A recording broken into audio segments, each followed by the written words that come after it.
Shalom saudaraku, kembali lagi di We Talk No I But We Let's Talk Together bersama dengan saya Pastor Wigan Sugandi dan Pastor Ruli Simorangkir. Wah, oke Bang, kali ini kita kembali lagi ke acara ngobras kita. Dan pada kesempatan ini kita akan membahas kitab 2 Tawari. Dan seperti biasa kalau ngobras ini siapa lagi kalau bukan Ibu Rita Wahyu. Thank you so much. Shalom semuanya. Yang sudah datang jauh-jauh dari Surabaya. Terima buat kasih temenin undangannya. kita ngobrol. Ini langsung dari airport. Yes. Dan apa Bang namanya, acara ngobras ini menjadi salah satu acara yang paling ditunggu-tunggu ya. We Talk kita ini ada beragam, kadang-kadang kita bahas tema yang doktrinal, kadang-kadang tema yang praktis, tapi sebulan sekali ada ngobras ini, ngobrol santai Alkitab, di mana kita bahas kitab per kitab. Jadi kalau saudara belum menyaksikan yang sebelum-sebelumnya ya, saudara bisa ke YouTube Lifehouse Community ya.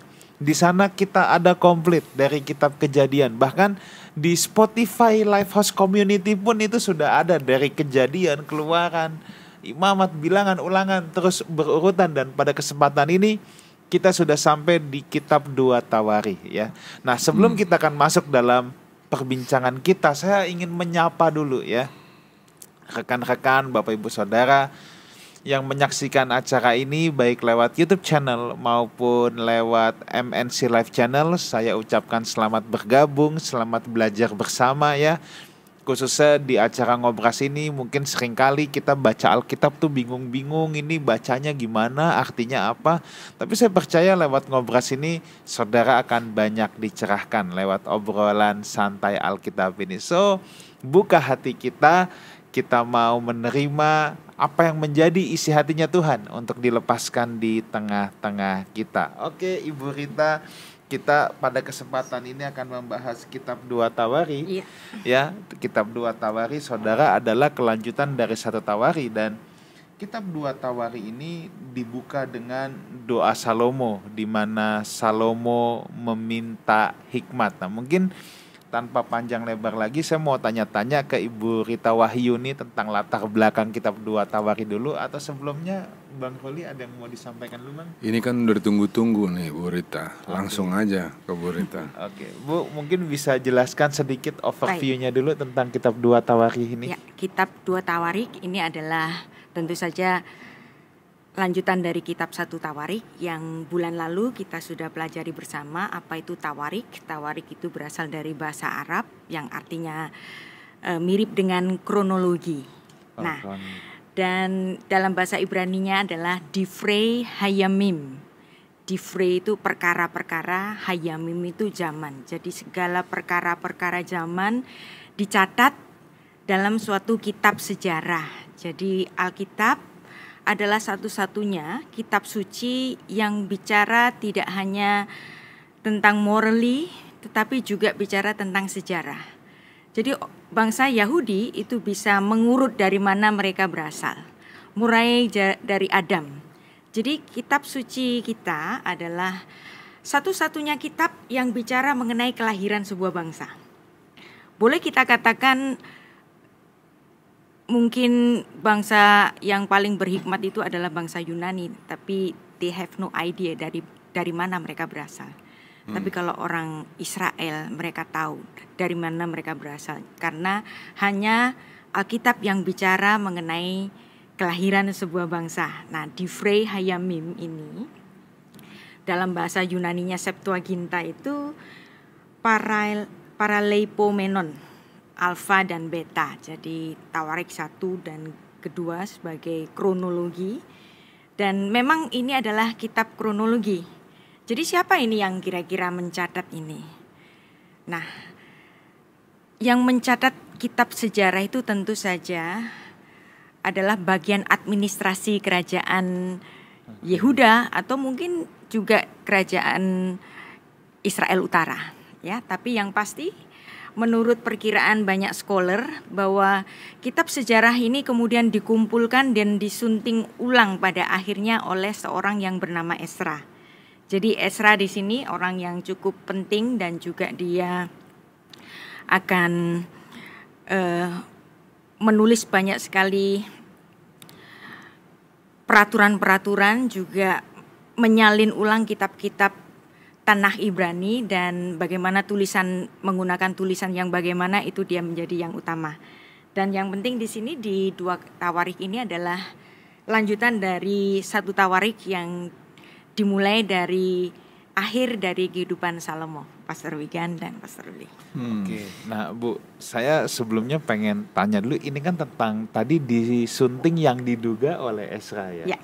Berarti nanti tentunya di bagian belakang acara ini kita akan membahas tentang pembuangan ya. Sebab kitab 2 Tawarik kan ditutup dengan Israel dibuang ya. Nah, tetapi pertanyaan saya, dulu Israel itu kan terbagi 2 ya, utara dan selatan nih. Sejak zaman di kitab Tawarik kan juga udah terbagi. Nah, ketika mereka dalam pembuangan, apakah utara dan selatan itu menjadi satu lagi? Orang-orang utara dan selatan itu menjadi satu sehingga Ezra bisa melihat dari 2 sisi nih, dari utara dan dari selatan juga nih dalam menuliskan. Sebenarnya ada satu hal yang sangat krusial dialami oleh yang utara ini. Karena yang utara ini oleh kerajaan Syria itu, kerajaan utara itu diacak, yang dimana orang-orang di kerajaan utara ini dibuang ke daerah Syria, Babel di sana, dan kemudian yang kerajaan utara itu diisi orang-orang asing. Dan kemudian ini adalah untuk menghilangkan jejak-jejak Israel yang ada di Tanah Suci. Nah, tapi di situ sebenarnya masih ada orang-orang sisa Israel, yaitu yang kita sebut sebagai orang-orang Samaria. Nah, sebenarnya orang-orang Samaria itu Zomrim. Zomrim itu adalah penjaga dari Torah. Dari di antara orang-orang yang murtad di utara itu masih ada sebenarnya orang-orang yang setia. Itulah sebabnya Yesus Kristus itu ketika datang ke bumi, dia khusus menemui seorang perempuan Samaria di situ sebagai wakil dari sisa Israel utara ini. Dan yang menarik mengenai kitab-kitab sejarah ini, makanya saya sangat nggak setuju ketika orang-orang non-Katolik ini sangat kurang menghargai kitab-kitab Deuterokanonika. Deuterokanonika. Karena dianggap itu kitab yang nggak ada gunanya. Padahal ini secara sejarah itu banyak sekali mendukung dari catatan-catatan yang ada di kanon Protokanonika. Ya, contohnya di sini 2 Makabe 2 ayat 13 sampai 15 saya bacakan di sini ya. Selain dari itu diceritakan juga dalam naskah-naskah itu dalam kitab peringatan Nehemia bagaimana Nehemia telah menyusun sebuah perpustakaan ya. Jadi Nehemia itu sejaman dengan Ezra. Nehemia ini adalah seperti kita boleh katakan itu dia seorang arsitek. Dia membangun tembok Yerusalem, dia membangun perpustakaan yang memfasilitasi orang-orang yang dari Israel ini kembali ke Tanah Suci. Dia membangun perpustakaan yang dimana literaturnya ini orang yang paling penting adalah Ezra. Nah, makanya kalau kita jadi orang Kristen, kitab Deuterokanonika itu boleh dibaca. Namanya juga Deuterokanonika. Dia tentu nggak selevel dengan Protokanonika, tapi secara sejarah ini membantu kita banyak sekali, ya. Dan juga nanti apa yang ada terjadi pada masa intertestamental, ya, itu kan nggak ada di Alkitab Protokanonika, tapi di kitab Makabe ini penting sekali, di mana Yesus nanti di Perjanjian Baru itu di Yohanes pasal 8 itu diceritakan Yesus berjalan-jalan di Serambi Salomo ketika ada hari raya pentabisan Bait Allah. Nah, itu kan nggak ada di kitab Tanakh Ibrani, tapi hanya ada di Deuterokanonika. Juga ketika kita membaca kitab 2 Tawarik ini, ketika kita menggabungkannya, ternyata teksnya itu orang yang paling penting adalah Ezra. Dan orang yang memfasilitasi tempat bagi teks-teks penting bagi kerajaan Israel itu dia adalah Nehemia seperti yang ditulis 2 Makabe, Pastor Wigan. Bu, saya mau kasih pertanyaan yang mungkin praktikal ya, karena ya buat Saya tuh udah sering beberapa kali dengar Ibu bilang bahwa nggak ada kitab lain, kitab suci lain yang nyatat sejarah, sehingga melalui catatan Alkitab bisa kita ketahui asal mula suatu bangsa. Iya. Ya. Nah, itu kalimat itu tuh buat saya menarik gitu, Bu. Karena sekarang pertanyaannya adalah kenapa hal itu menjadi penting, itu pertama. Kenapa di dalam Alkitab kita mencatat suatu sejarah? Nah, sedangkan ini kan kitab suci gitu. Kalau dia kitab suci, kan yang dicatat adalah apa yang dilakukan Tuhan, gitu apa ya. yang boleh dan nggak boleh. Atau apa yang boleh atau yang nggak boleh. Yes. Nah, ini relevansinya gimana, Bu? Kenapa pencatatan sebagai suatu bangsa, awal mula suatu bangsa itu penting? Ya. Karena kalau kita bisa menghayati dari mana awal suatu bangsa itu muncul, yang muncul dari satu orang laki-laki saja. Nah, ketika satu orang laki-laki ini diciptakan, akan ada pertanyaan, siapa yang menciptakannya? Nah, di situ kitab Kejadian melalui Musa menceritakan kepada kita bahwa dalam Kejadian 1 ayat 1 nggak ada oknum lain yang menciptakan alam semesta ini kecuali Elohim saja, Kejadian 1 ayat 1. Nah, dari situ itu adalah pernyataan kepercayaan monoteisme yang pertama. Jadi genealogi monoteisme di mana? Di Kejadian 1 ayat 1. Nah, genealogi manusia yang pertama siapa?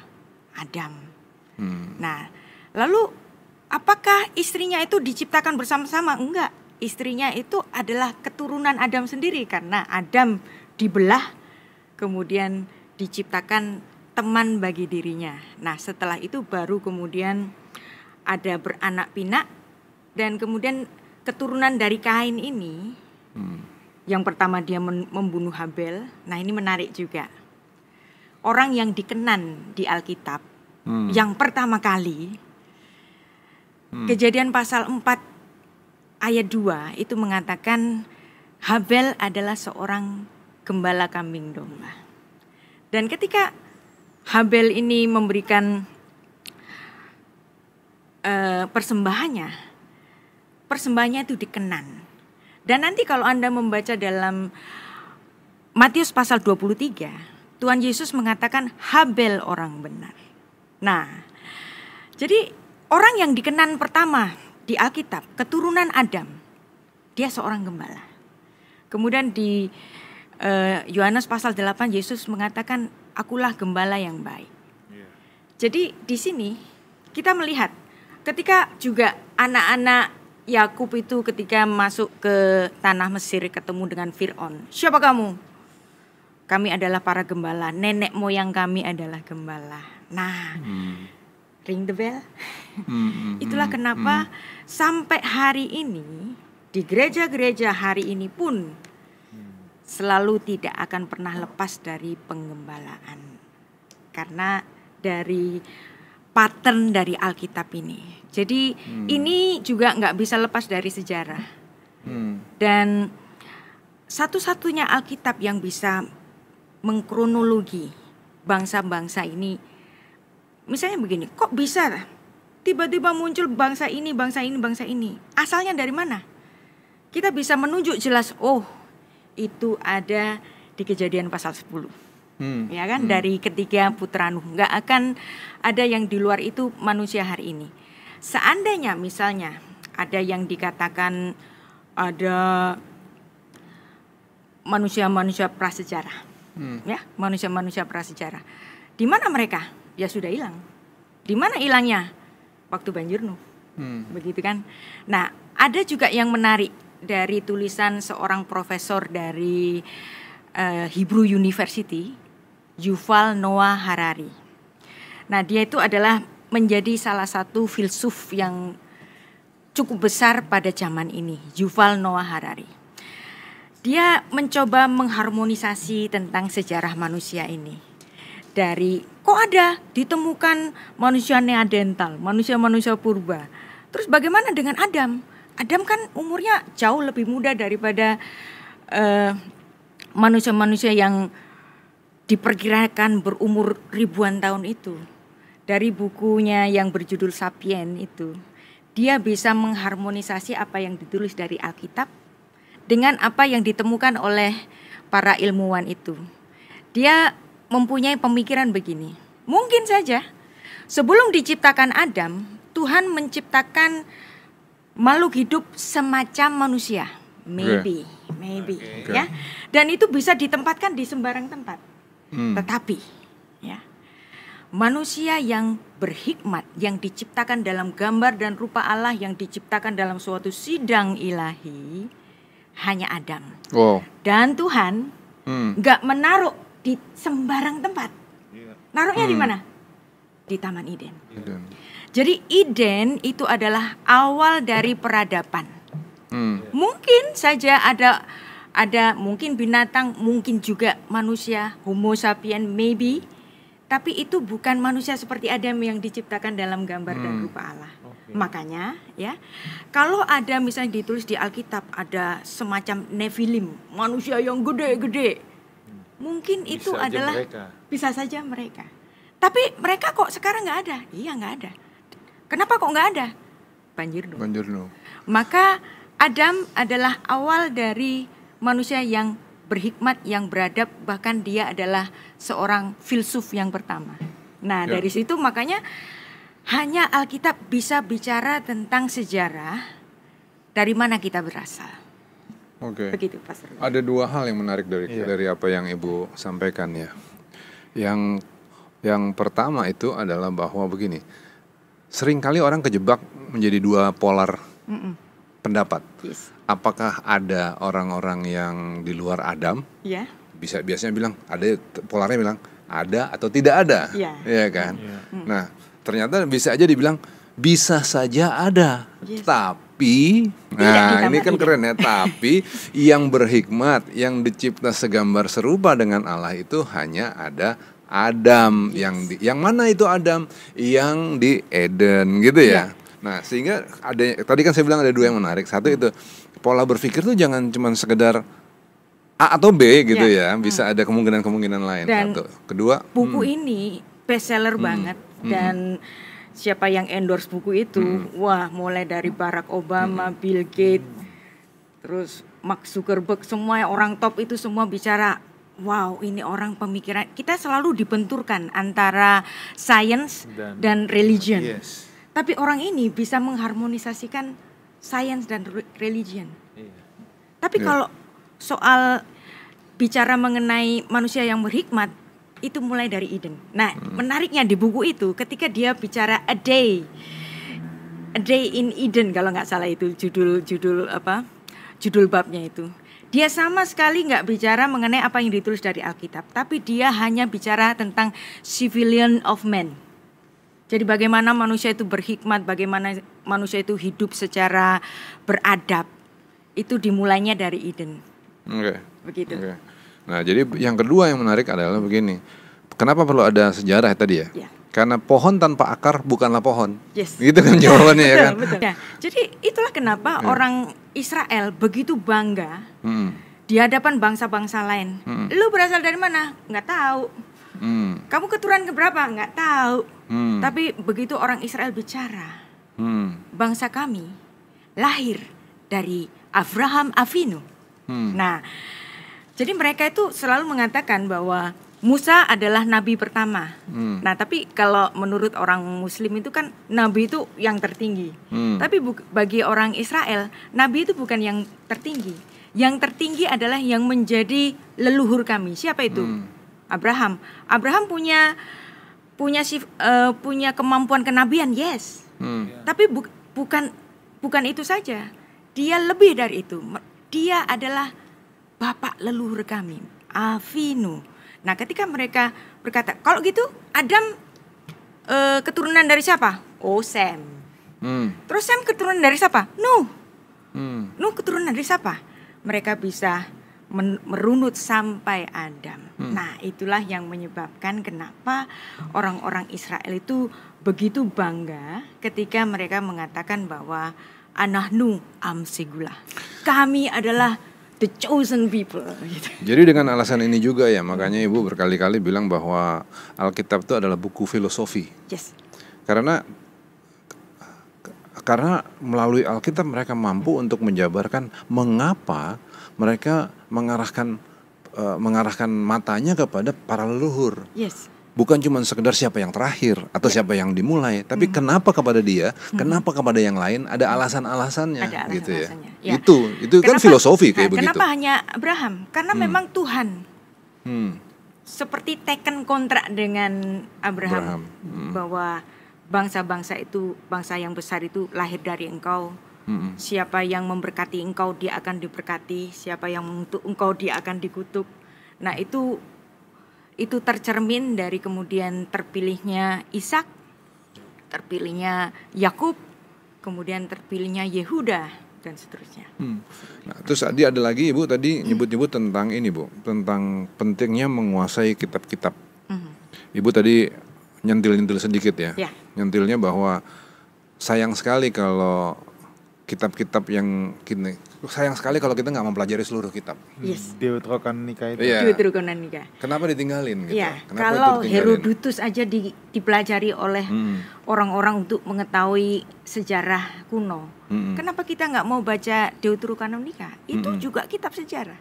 Buktinya kita bisa memahami bagaimana harmonisasi dari 2 Makabe tadi nanti dengan kitab Esra, dengan kitab 2 Tawarik ini, dan juga kitab Nehemia. Nah itu kan memperkaya, jangan dibuang. Sayang sekali gitu loh kalau dibuang. Saya keinget dengan percakapan Yesus sama 2 murid yang dalam perjalanan ke Emmaus Bu. Ya. Nah ini kan murid-murid pada ngomel nih, kenapa kok kami mengharapkan kepada Yesus, ternyata Yesus gak bisa menjadi apa yang diharapkan gitu kan ya. Nah kemudian di Lukas 24 ayat 27 itu Tuhan Yesus bicara begini. Lalu ia menjelaskan kepada mereka apa yang tertulis tentang dia di dalam seluruh kitab suci. Mulai kitab-kitab Musa dan segala kitab nabi-nabi. Nah, kitab nabi-nabi yang dimaksud di sini kan bukan hanya apa yang tertulis di dalam kanon kita hari ini. Pada hari itu mereka kan referensinya jauh lebih banyak gitu kan. Jadi Yesus sendiri mengajarkan bahwa kita harus mempelajari seluruh kitab suci. Tanpa penguasaan terhadap seluruh kitab suci itu, kita tidak akan menemukan dia sebagai Mesias. Mulai dari apa yang ditulis oleh Musa, artinya mulai dari kitab Kejadian. Nah, artinya orang Kristen nggak boleh buang kitab Perjanjian Lama. Kadang-kadang ada yang bikin Alkitab cuman perjanjian barunya. Perjanjian baru doang gitu. Padahal itu seperti sejarah yang di-cut gitu. Kan nggak ada alasannya. Kok ujuk-ujuk Allah itu inkarnasi? What's the problem? Maka itu harus dimulai dari kitab Perjanjian Lama yang di kitab 2 Tawarik ini kita pelajari bersama bahwa serusak-rusaknya bangsa pilihan Allah ini. Tuhan itu hanya menghukum sampai di pembuangan, tapi tidak membiarkan bangsa ini lenyap. Nah, nanti ini terakhir-terakhir dari kitab 2 Tawarik ini menarik. Kenapa kok bangsa Israel itu yang memberontak kepada Tuhan pada akhirnya itu dibuang ke Babel selama 70 tahun. Perjanjian Lama tanpa Makabe aja ternyata ada makna yang hilang. Kalau kita misalnya membaca kitab Yohanes, Tuhan Yesus ujuk-ujuk merayakan satu perayaan yang gak ada di kitab Torah. Kita mesti tanya dong, loh ini referensinya yang mana nih? Padahal itu referensinya di kitab 2 Makabe. Nah Bu, saya sekarang mau beranjak ke Salomo nih ya Bu. Oke. Kenapa setelah Salomo meninggal, kerajaan itu terpecah 2 justru? Karena memang pecahnya kerajaan Salomo ini berdasarkan dari kesalahan Salomo yang pernah tidak setia. Kita harus tahu memang bahwa Salomo adalah orang yang berhikmat, tapi walaupun hikmatnya itu katanya seperti pasir di laut, dia juga pernah berbuat bodoh. Apa? Condong pada ilah-ilah asing. Ya, untunglah Tuhan itu berjanji kepada Salomo, rohku tidak akan meninggalkan kamu seperti aku meninggalkan Saul. Jadi artinya di sini ini menjadi satu kunci. Banyak orang yang karena di kitab 1 Raja-Raja itu ditutup dengan Salomo yang berbuat dosa dan kemudian stop, sudah. Kita menganggap Salomo itu nggak bertobat. Tapi kalau kita membaca tentang janji Tuhan kepada Salomo bahwa dia rohnya itu tidak akan meninggalkan Salomo seperti dia meninggalkan Saul, artinya sejatuh-jatuhnya Salomo masih diberikan kesempatan untuk bertobat. Nah, pertobatannya di mana? Di kitab 3 yang ada di Ketuvim. Yang pertama adalah Kidung Agung, kemudian Amsal, dan kemudian Kohelet, pengkhotbah. Nah, pengkhotbah kalau Anda membaca secara dalam, itu adalah satu wejangan dari orang yang memang mau menghadap Tuhan. Dan itu tulisan dari Salomo di masa pertobatannya. Di masa akhir hidupnya. Nah, Bang, tadi saya agak tergelitik nih tentang Ibu Rita bilang Salomo melakukan kebodohan. Ya. Kenapa saya tergelitik? Satu sisi dia adalah orang yang paling berhikmat. Iya. Ya kan? Ya? Iya, ngeri banget ya. Satu sisi dia orang paling berhikmat, tapi satu sisi juga ternyata orang yang berhikmat juga bisa bertindak bodoh. Iya. Nah, Bu, coba nih Bu ya, kalau saya selalu berpikir Bu bahwa memang kebodohan itu sebenarnya bukan orangnya, tapi apa yang dilakukan. Yes. Stupid is what the stupid does. Yeah. Bukan orangnya tapi what he does, ya, apa yang dia lakukan. Saya tuh ingat film Forrest Gump. Yang dia ceritanya idiot, teman-temannya bully dia, tapi mamanya selalu kasih semangat kan. Stupid is Forrest, stupid is what the stupid does. Artinya kita bisa profesor, doktor, sampai kayak Salomo tulis Amsal yang begitu hebat, tapi bisa jatuh dalam kebodohan loh. Dan ini janji Tuhan yang ditulis di 2 Samuel 7 ayat 14-15 ini harus kita baca supaya kita jangan terjebak memberikan satu judgement bahwa Salomo tidak pernah bertobat. Dari kitab Tuhan, apa Bu? Tadi 2 Samuel 7 ayat 14-15. Oke, 2 Samuel ya Bu ya. Ya. Pasal 7. 7 ayat. Oh, tunggu, ini 1 Samuel. 2 Samuel pasal yang ke-7 ayat yang keberapa Bu? Sorry. 14-15. Aku akan menjadi bapaknya dan ia akan menjadi anakku. Apabila ia melakukan kesalahan, maka aku akan menghukum dia dengan rotan yang dipakai orang dan dengan pukulan yang diberikan anak-anak manusia. Tetapi kasih setiaku tidak akan hilang daripadanya seperti yang kuhilangkan daripada Saul yang telah kujauhkan dari hadapanmu. Ya, itu adalah janji Tuhan.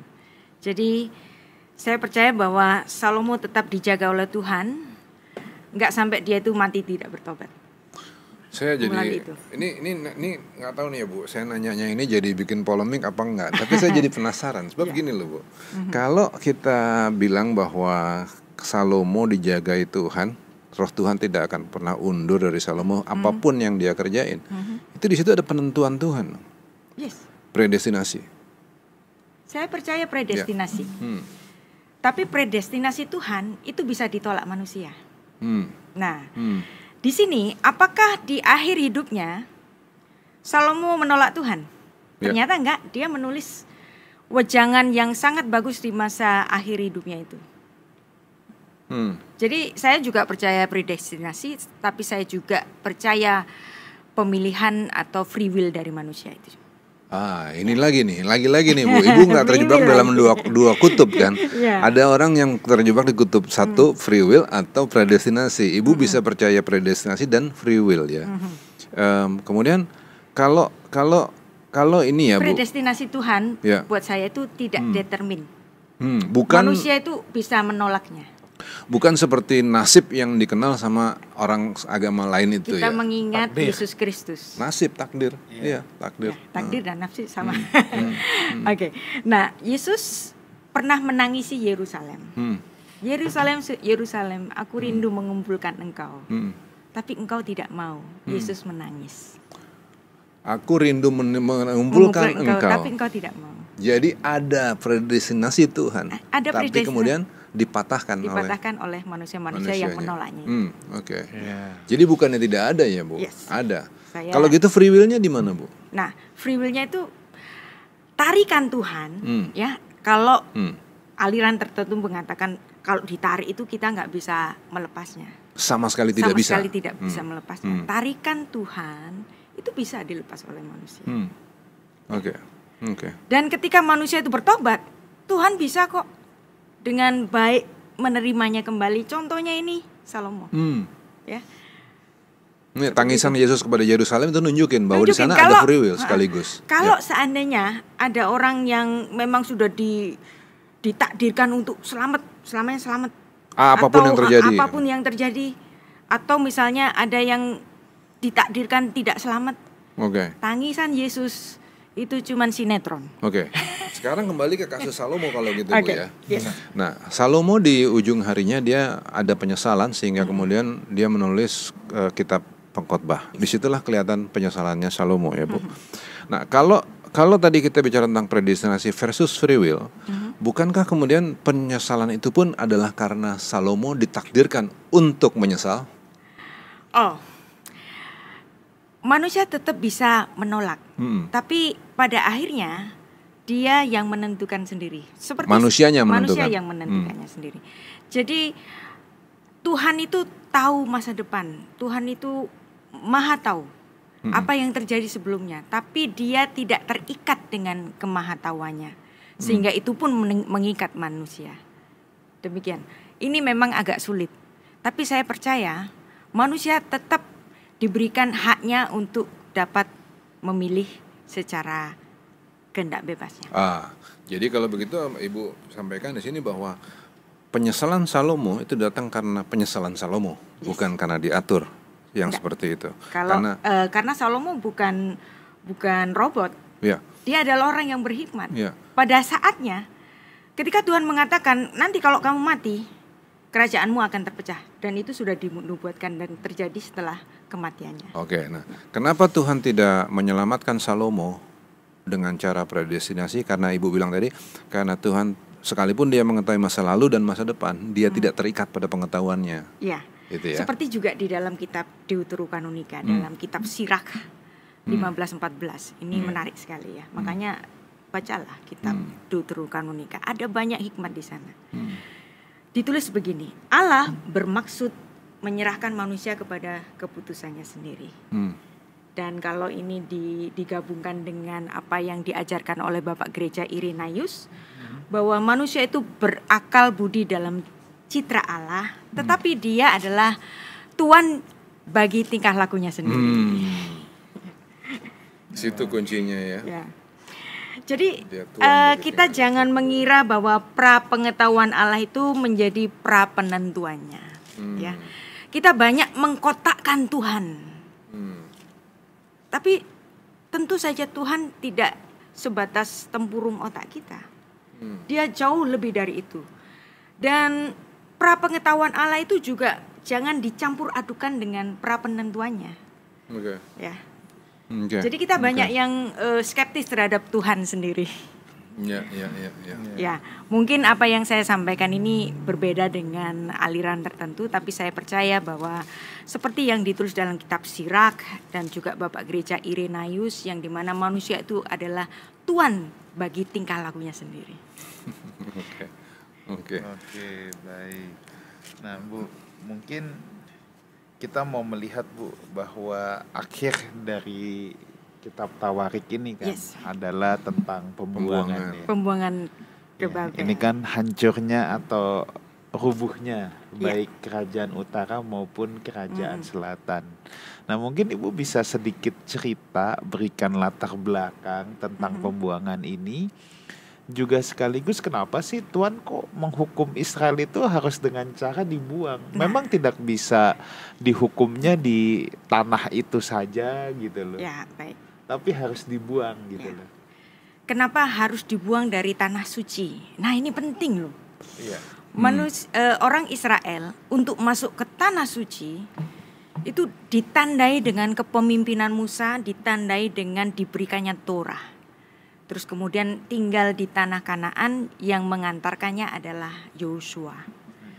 Dan mereka yakin bahwa Gunung Moria, yang adalah Gunung Sion, yang dimana Abraham itu pernah mempersembahkan Ishak sebagai suatu tipologi untuk Allah yang inkarnasi, ada di gunung itu. Dan Tuhan hadir di bait suci yang dibangun oleh Salomo.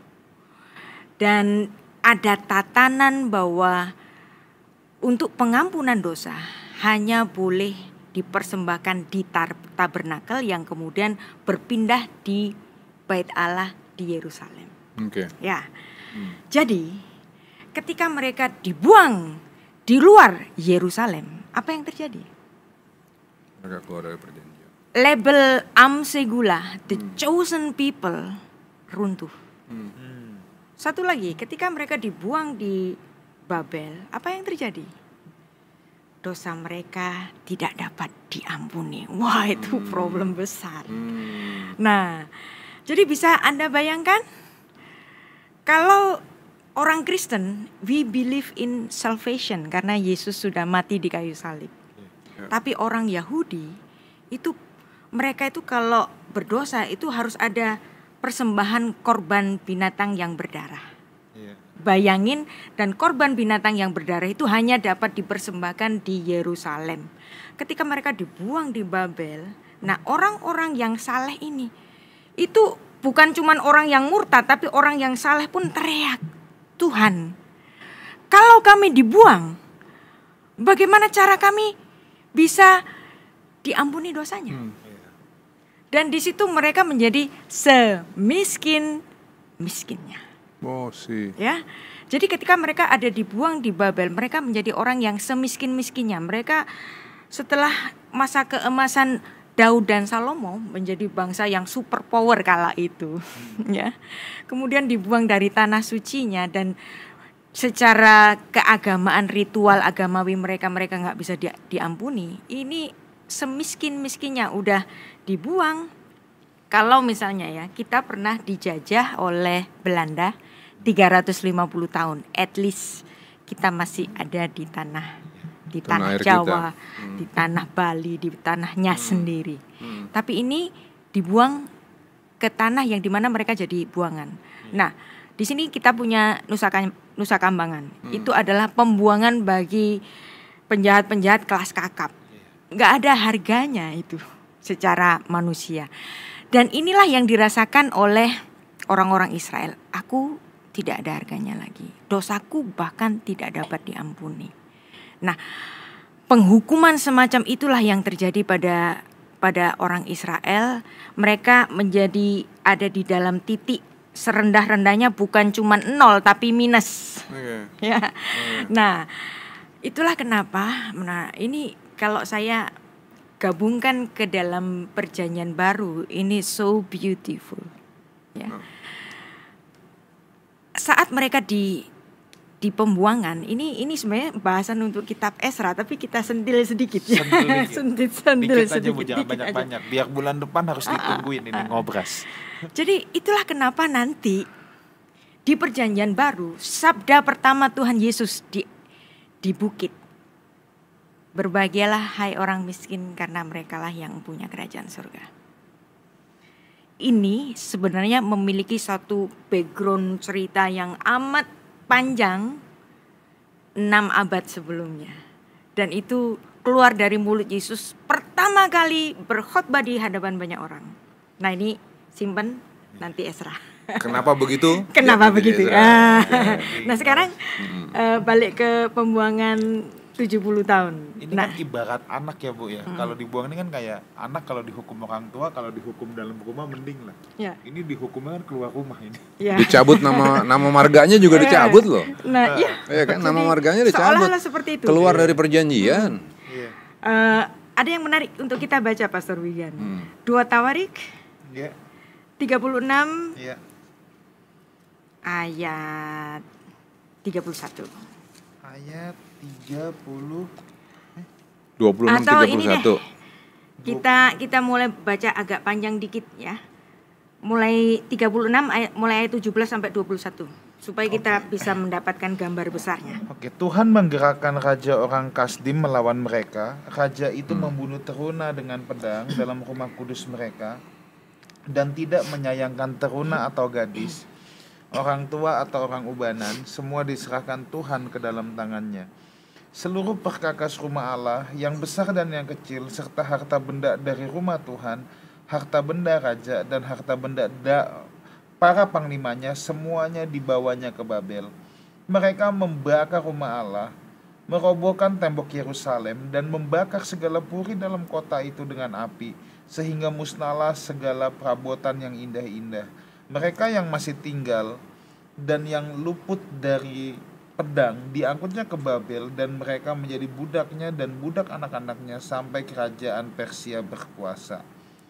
Dengan demikian genaplah firman Tuhan yang diucapkan Yeremia sampai tanah itu pulih dari akibat dilalaikannya tahun-tahun sabatnya, karena tanah itu tandus selama menjalani sabat hingga genaplah 70 tahun. Ya, jadi kita bisa melihat di sini bahwa penulis dari kitab Tawarik ini mempelajari nubuat-nubuat nabi-nabi.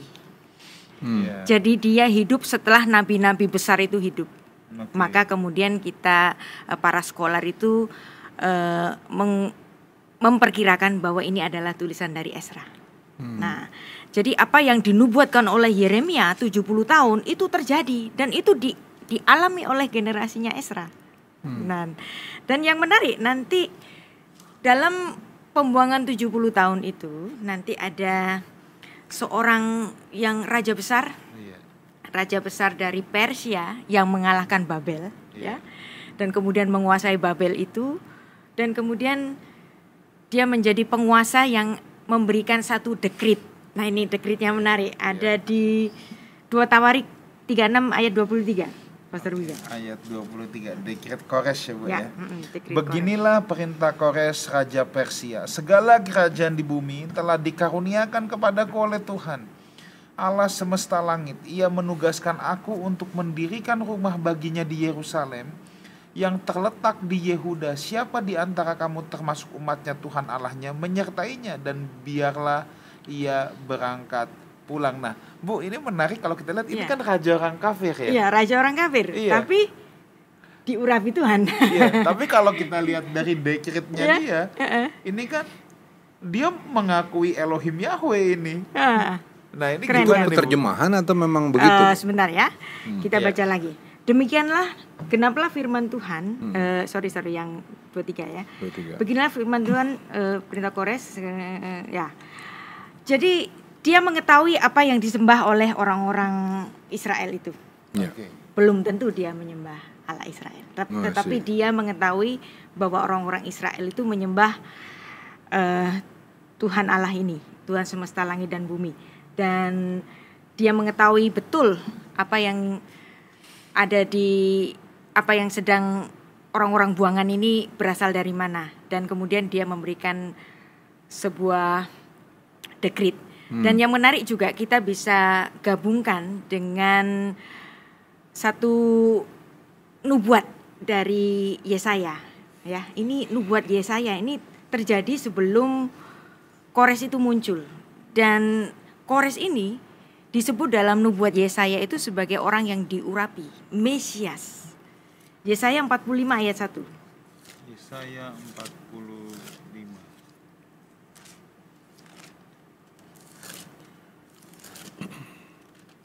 45 ayat 1 ya. Beginilah firman Tuhan, inilah firmanku kepada orang yang kuurapi, kepada Kores yang tangan kanannya kupegang, supaya aku menundukkan bangsa-bangsa di depannya dan melucuti raja-raja, supaya aku membuka pintu-pintu di depannya, dan supaya pintu-pintu gerbang tidak tinggal tertutup. Ya, jadi ini sebenarnya konsep Mesias yang mula-mula di Alkitab itu bukan hanya diberikan kepada nanti untuk Allah yang inkarnasi saja. Jadi konsep Mesias sejak mulanya itu diberikan kepada para imam. Kenapa kok para imam itu disebut sebagai Mesias juga? Karena inaugurasinya itu dengan pengurapan minyak. Nah, kemudian ada juga raja-raja Israel. Itu mereka juga disebut sebagai orang yang diurapi. Berarti raja-raja Israel adalah Mesias juga, karena inaugurasinya juga diurapi. Nah, mulai dari Yesaya 45 ini yang merujuk kepada Kores. Kores itu dikatakan Tuhan sebagai orang yang kuurapi. Dan tentu saja nggak ada inaugurasi, ada imam yang mengurapi Kores kan. Berarti pengurapan pada Kores ini adalah pengurapan roh Allah, ya. Yang artinya di sini bahwa konsep Mesias itu sudah mulai sedikit berubah. Konsep Mesias adalah orang yang membebaskan orang tawanan ini kembali ke tanah sucinya, ya. Artinya dia adalah seorang pembebas. Dari situ konsep Mesias mulai bergeser. Nah, karena bagaimanapun Kores ini adalah bangsa lain dan bukan berasal dari orang Israel. Tentu saja Kores tidak akan hanya dipakai Tuhan sebagai alat di kala itu saja. Tetapi ada yang diurapi yang lain nanti akan datang untuk membebaskan kita dari penjajahan yang lain. Nah ini, jadi ada konsep Mesias yang kedua, bahwa konsep Mesias yang kedua adalah satu oknum yang membebaskan mereka dari perbudakan atau dari penjajahan. Dan ternyata memang setelah mereka kembali ke tanah suci oleh karena dekritnya Kores itu, dan tentu saja kembalinya orang Israel ini tentu saja bertahap nanti sampai ada tahap pertama dan kemudian ada rombongan kedua. Nah, rombongan kedua ini adalah rombongannya yang dipimpin oleh Ezra ini. Nah, dari situ kemudian konsep Mesias ini berubah, bahwa Mesias yang dijanjikan adalah Mesias yang membebaskan kita dari penjajahan. Kita masuk ke tanah suci, tapi kita belum menjadi orang merdeka. Selepas Kores mati, ada raja yang lain, ya kan? Ada raja yang lain yang menguasai mereka, dan mereka itu bukan menjadi bangsa merdeka. Lepas dari Media Persia, mereka dikuasai orang-orang Makedonia. Alexander Agung datang. Lepas dari Alexander Agung udah mati, ada dinasti Seleukus. Lepas dari dinasti Seleukus, datang kerajaan Romawi, Emporium Romawi pada tahun 63 sebelum Masehi. Nah, artinya mereka, loh, kok belum datang-datang juga? Kok belum datang-datang juga? Berarti ketika Yesus datang dan ketika dia masuk ke Yerusalem dengan naik keledai dan kemudian orang-orang teriak Hosana. Oh, ini kali, ini Mesias kita. Tapi ketika mereka melihat Yesus tidak berbuat apa-apa, mereka menjadi kecewa. Romawinya masih ada. Seperti itu. Jadi apa yang Bu Rita omongin ini sebenarnya membuka pengetahuan kita dari sudut begini. Hari ini tuh kalau kita ditanya atau seringkali dalam percakapan antara orang-orang percaya ada percakapan begini, apa sih artinya Mesias? Gitu kan? Jawabannya selalu Mesias artinya yang diurapi, gitu kan? Nah, Bu Rita barusan bilang, iya, tapi itu justru pemahaman yang pada awalnya banget loh.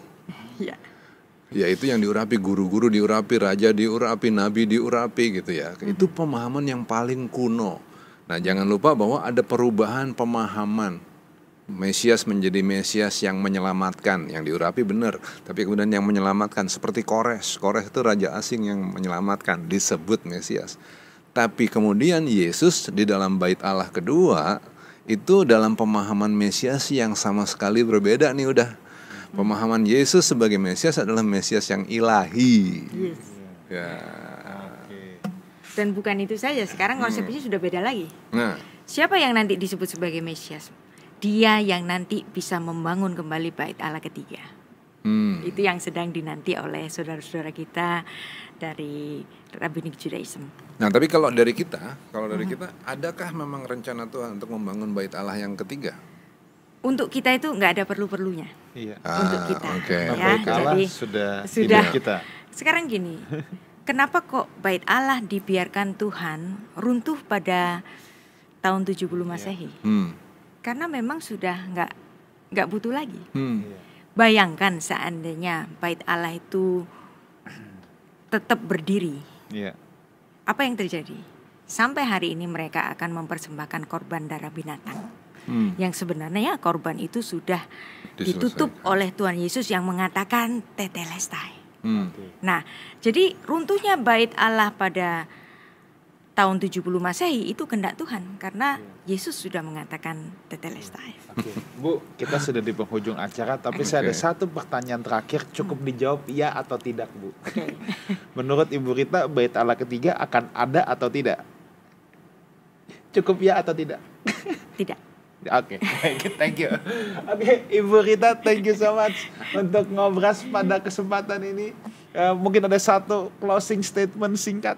Ya, kita sudah mempelajari tentang kitab sejarah dan kita bersyukur bahwa kita memiliki warisan kitab yang sedemikian indah sekaligus memberikan kita dari mana asal kita. Kenapa kita harus ditebus oleh Yesus Kristus, semuanya dicatat dalam kitab sejarah ini secara kronologis. Kita sudah mempelajari kitab 1 Tawarik dan sekarang kita mempelajari 2 Tawarik. Ini semua bicara mengenai sejarah keselamatan.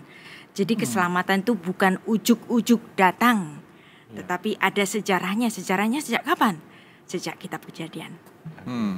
Bang, ada closing statement? Kalau saya dari apa yang dibicarakan malam ini, saya melihat bahwa Bu Rita tuh bukain pikiran kita dengan cara begini. Alkitab itu adalah buku yang menarik untuk dibaca karena isinya bukan cuma sekedar hal-hal yang gak jelas. Isinya justru mengenai latar belakang suatu budaya, latar belakang suatu bangsa, kemampuan berpikir secara filosofis, sejarah, macam-macam ada di situ. Kaya sekali. Jadi kalau masih sampai ada orang yang baca Alkitab 2 ayat ketiduran, keterlaluan kali. Oke, closing statement dari saya sangat menarik sekali melihat Kores, orang bangsa kafir pun bisa dipakai Tuhan. Dan saya percaya setiap saudara juga pasti bisa dipakai oleh Tuhan. Dan Tuhan ingin memakai hidup kita semua. Sebab sejak semula manusia memang adalah mitranya Tuhan untuk menjadi pelaksana kehendaknya di bumi ini.